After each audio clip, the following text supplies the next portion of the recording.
السلام علیکم ورحمۃ اللہ وبرکاتہ۔ الحمدللہ، آپ حضرات کو یہ بطور ترغیب بتانا تھا، ہمارے ہاں سے تقریباً جو ہے وہ 8-9 ٹرک یہاں سے چلے گئے ہیں، تو اس بار بھی اس میں ہمیں بڑی گاڑی کرنی پڑے گی۔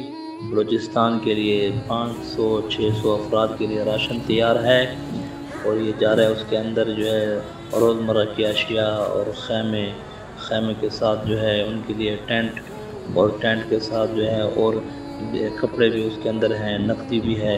یہ سارا سامان یہاں سے جا رہا ہے، آپ ملاحظہ بھی کر سکتے ہیں۔ ہمارے گاؤں میں ان لوگوں کے گھروں میں سیلاب آ گیا، ہم کیا کریں؟ پانی میں ڈوب رہے ہیں، مر رہے ہیں۔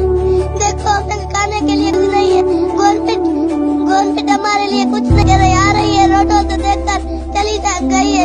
اب کیا کریں ہم؟ بتاؤ، کھانے پینے کے لیے چیزیں نہیں ہیں، ہم کیا کریں؟ راشن نہیں ہے، پانی نہیں ہے پینے کے لیے، ٹینٹیں نہیں ہیں، ہم دودھ میں مر رہے ہیں۔ آپ بتاؤ کیا کریں؟ بتاؤ، یہ دیکھو سیلاب ہے ہمارے۔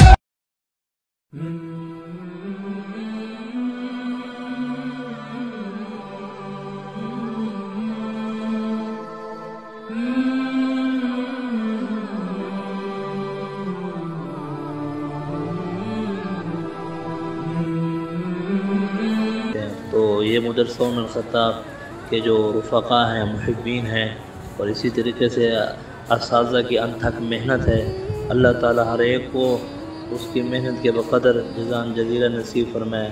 اللہ تعالی ہم سب کو اس کار خیر میں بڑھ چڑھ کر حصہ لینے کی توفیق نصیب فرمائے۔ السلام علیکم ورحمۃ اللہ وبرکاتہ۔ بندہ محمد وقاص بن مولانا کریم بٹ صاحب۔